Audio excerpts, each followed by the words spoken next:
আসসালামু আলাইকুম স্যার।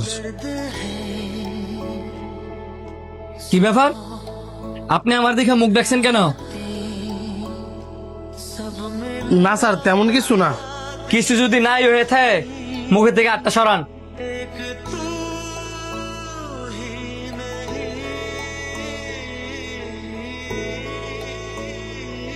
সানিয়া না?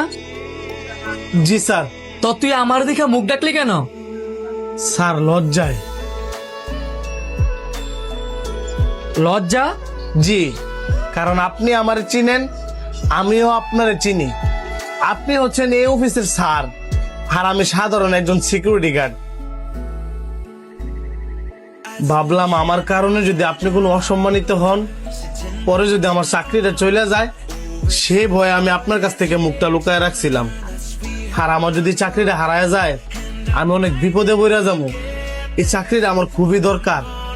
এখন আমারে তোর কি মনে হয়, তোর 8-10টা টেয়াওয়ালা অহংকারী বন্ধুর মতো? আরে বোকা, তুই আর আমি একসাথে ছোট থেকে বড় হইছি, দুইজন একসাথে পড়াশোনা করছি। তুই আমার বন্ধু। টাকা পয়সা হওয়ার পরে কিন্তু তুই আমার বন্ধু হস নাই, এইসব হওয়ার আগে থেকেই তুই আমার বন্ধু।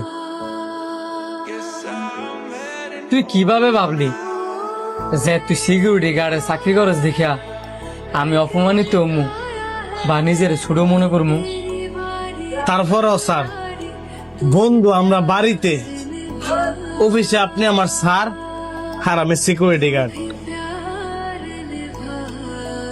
কারণ আমি যদি আপনাকে এখানে নাম ধরে ডাকি, আপনার কলিগ যারা আছে সবাই এই বিষয়টা নিয়ে অনেক হাসাহাসি করবো। শোন বন্ধু, তুই আমার লাজ শরমের ভয় দেয়স না। আমি কিন্তু বংশগতভাবে বড় লোক না। আমি আমার এই জায়গাটা পরিশ্রম করে আসছি। কে হাসাহাসি করলো, কে এটা নিয়ে মজা লইলো, এসবের ভয় আমার তুই দেয়স না। বাকি সবারই তুই সার করে রাখলো, আমার আইতে যাইতে বন্ধু বলে ডাকলি।